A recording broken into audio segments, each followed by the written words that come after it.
right?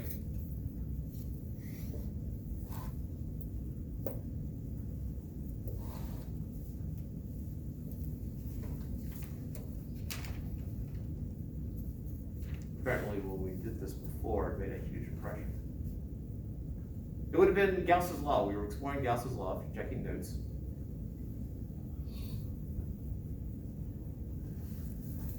So the electric field coming from an infinite sheet.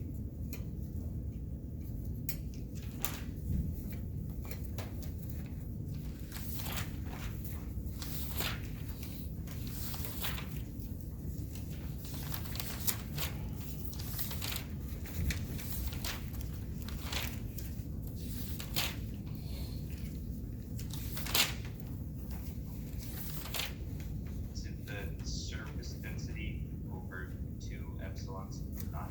Yes. Surface charge density. Or 2 epsilons of naught. So that's for one plate, but I got two plates. I got a negative plate and a positive plate, so it's going away from the positive and towards negative. And so in the middle here would be sigma over epsilon sub naught. So it's twice a single plate.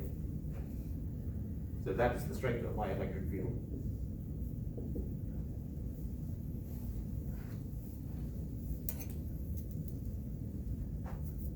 Let's see what that.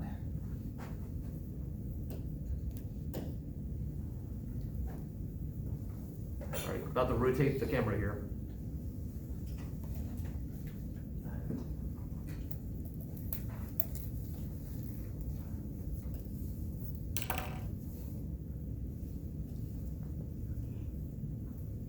So I have an electric field between these two, assuming again that this distance is small compared to the size of the plate. And my electric field moving to the right, sigma over epsilon sub naught. I know this is a positive plate, that's a negative plate. So my potential as I go from this side to this side is less than 0 if I'm going to the right. If I'm going to the left, it's positive.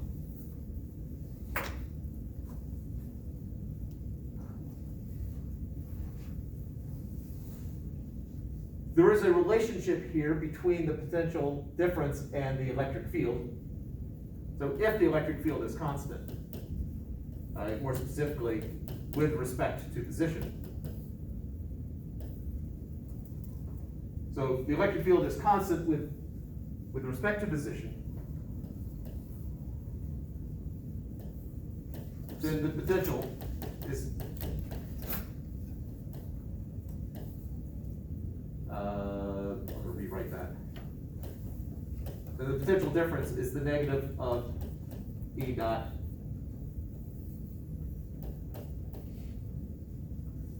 dx.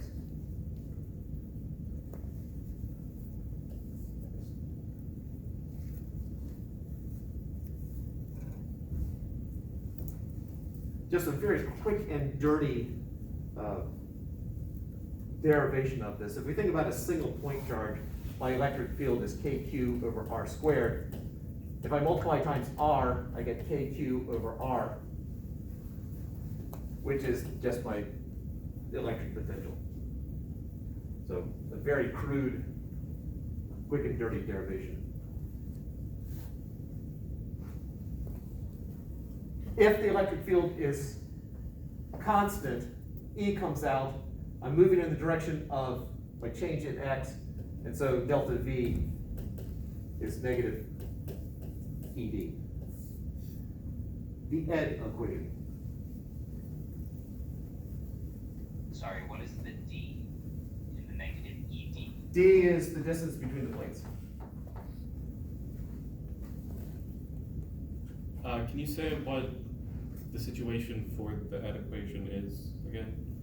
If the electric field is constant, Okay. then the potential difference between 2 points is the negative of the electric field times whatever the distance between the 2 points is. Okay. And it's the magnitude of the electric field versus just, it's not, so it's not, it doesn't have direction. Well, yeah, I mean, you might have to think through it. I know that if I'm going with the electric field, then my potential difference will be negative. If I'm going against it, my potential difference will be positive.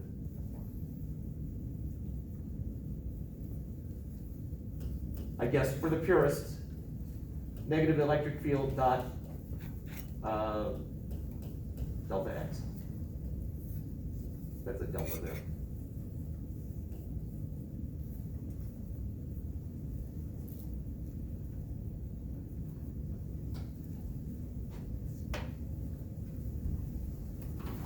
So let's connect, questions before I connect this with the capacitors.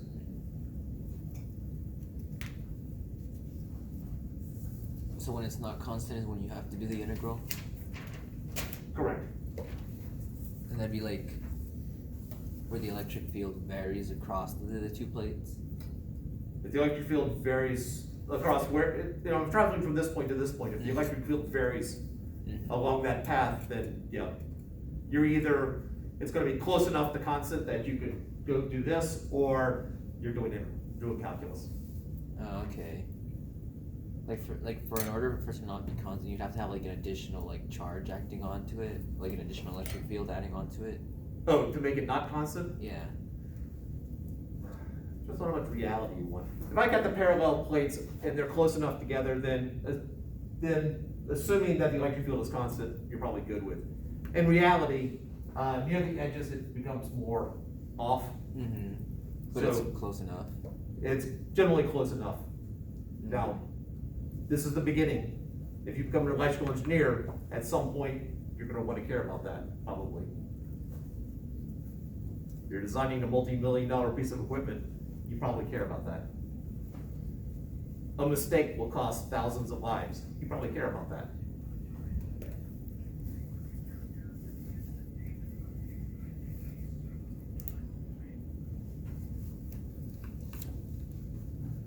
You listening to the sounds? It's bad when I can hear it. I assume the rest of you can hear it better than I can. All right, so let's connect it up.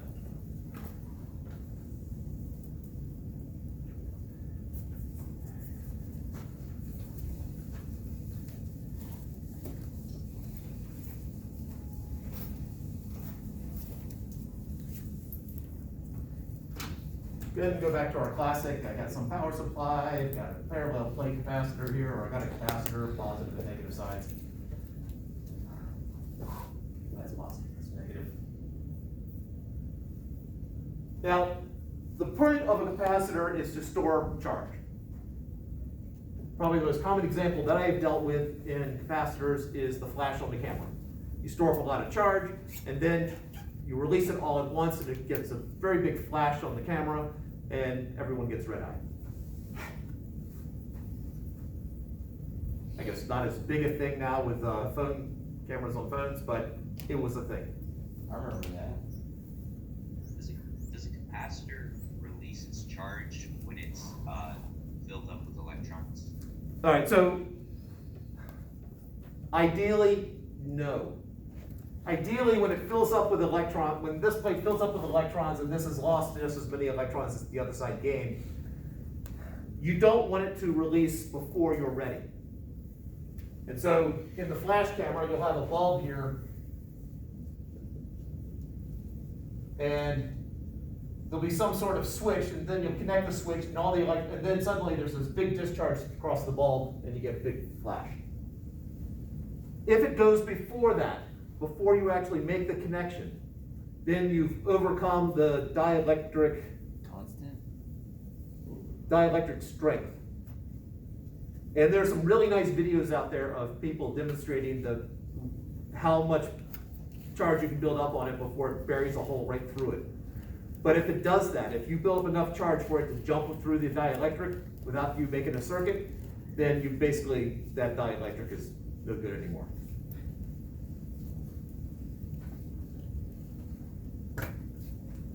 And the next thing I'm going to talk about, I do not recommend that you do, or if you do it, don't film yourself doing it. It's not illegal, it's just stupid if you do it on yourself or a little brother. If you take a flash camera, and you can still find flash cameras here and there, If you buy a flash camera, the flash is basically a capacitor. It is possible to turn it into a taser. I'm using stun gun taser interchangeably. I know there's a difference. But you basically start up, you have two leads there, and then when you touch the two leads, the skin will act as the conduit, and you'll get a sudden discharge. Have you done that? I have not. Oh. I considered it. There was one group a couple years ago where I thought about doing something like that, and the liability, though, I think was a bit too much. But there are videos out there of people doing it and then saying, "Hey, does this work?" And they don't, in my mind, they don't come across particularly well. It works, but.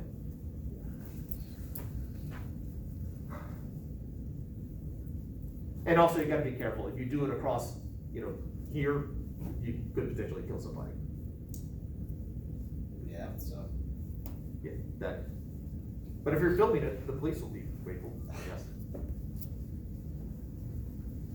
All right, so I have this potential. So the whole point of the capacitor is to store a charge.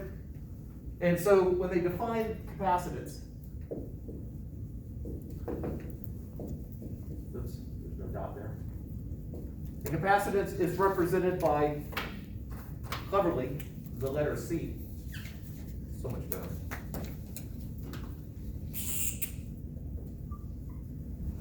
This C is for capacitance, it's not for coulombs.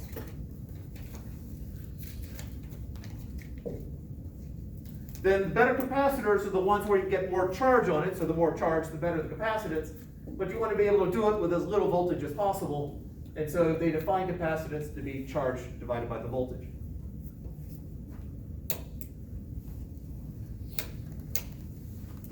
If we look at units, the units of capacitance should equal the units of charge divided by the units of voltage.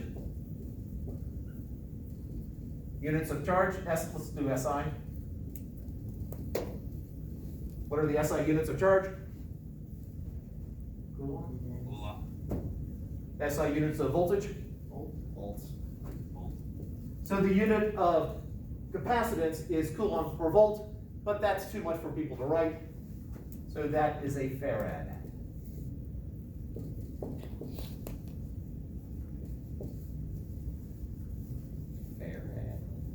Farad. It's like one of the more simple units they have. Why can't they do that? Yeah. And it's also one of the few units that's actually, it's named after somebody, but that's not his name.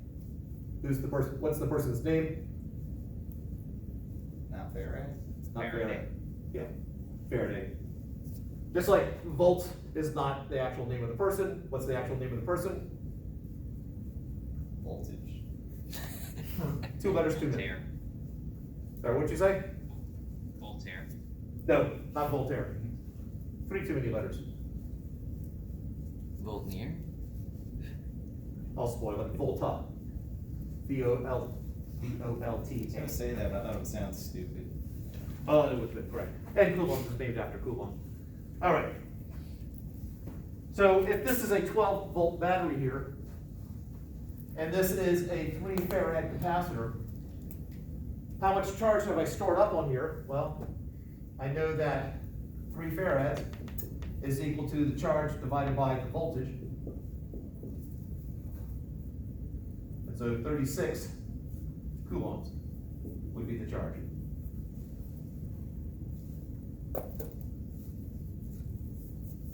That's the charge that you can store, is that correct? Yes. So when you look it up, if it's completely discharged to begin with, if we looked at charge first time, if it's completely discharged and then you start charging it, it's going to charge like this, and there's an asymptote at 36 coulombs. It will get closer and closer and closer. Eventually, it's close enough.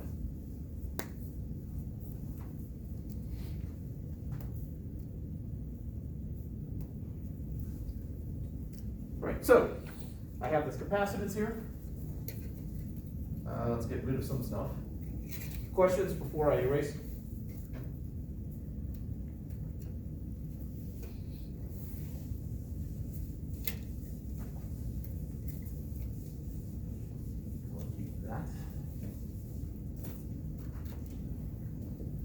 Now, if I'm dealing with a parallel plate capacitor and they're really close to each other, then I can assume constant electric field. So this would just be Q over ED. I know that my electric field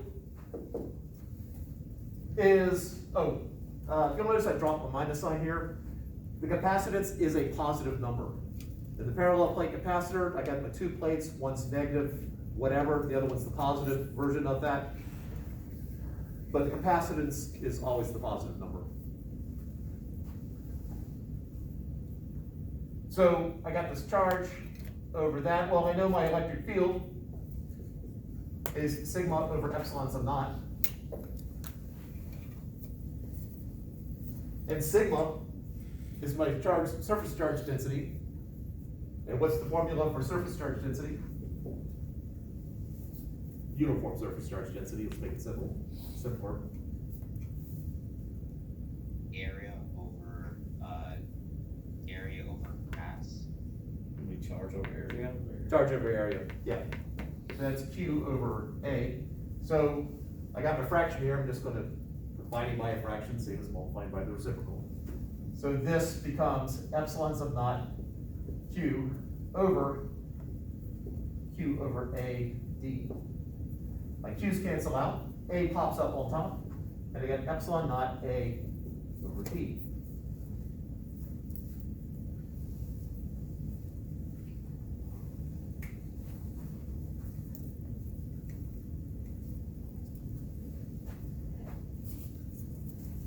So if I have a parallel plate capacitor with nothing in between it, so just basically a vacuum of space in between them, then I can also find the capacitance with this. This formula is always true. This is specific to parallel plate capacitor.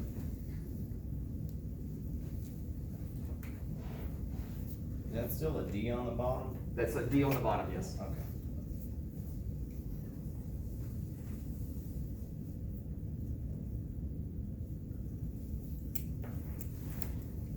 Let's just do a little plug and chug. I have a 10 meter by 10 meter plate, so this is huge. Basically 3 stories tall, 3 stories wide. Distance between them will make 0.1 meters, not that far apart. And I want to know what the capacitance is. Were those monkeys? Well, epsilon sub naught, 8.85 times 10 to the negative 12. Times my area, which is 100. Divided by the distance between the plates, 0.1. And we end up with 8.85 nanofarads.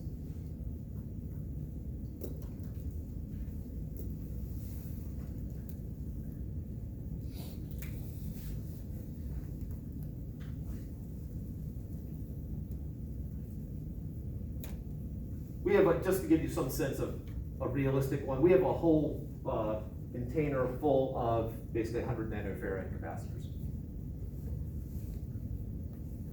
A 3 farad capacitor is dangerous. Well, 36 coulombs is a huge charge.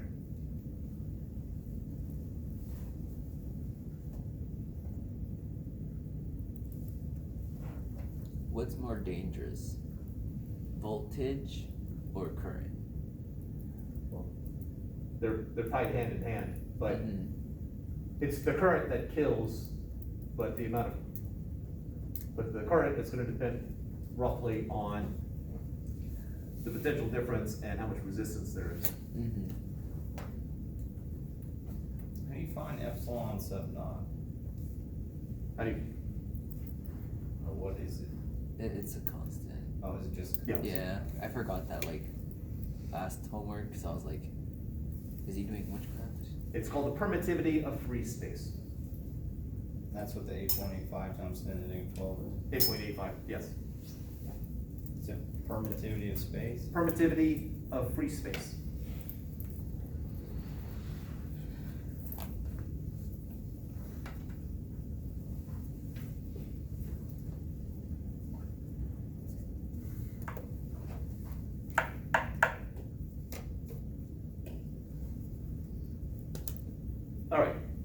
take it one step further. Questions before we take it one step further?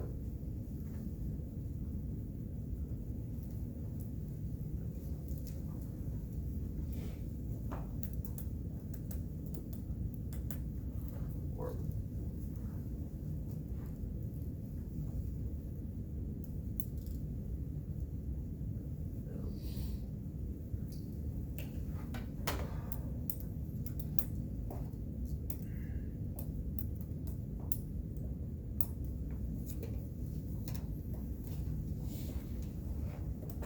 all right, one step further.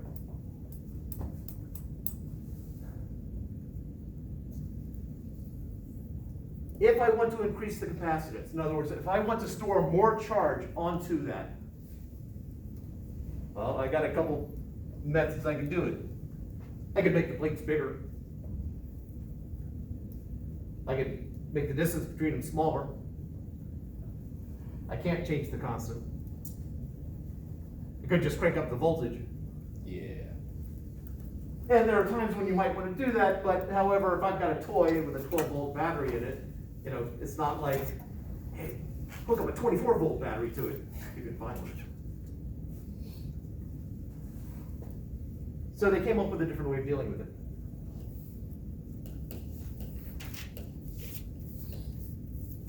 You stick a dielectric in between. Dielectric has two purposes. One, it is going to increase the capacitance overall. And two, if I have an insulator, dielectrics are insulators, so if I have an insulator between the two plates, I can get those plates right next to each other much better.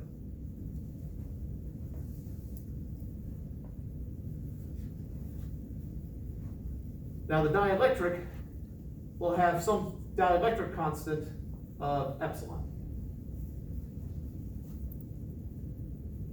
So if there's nothing, epsilon is equal to epsilon something.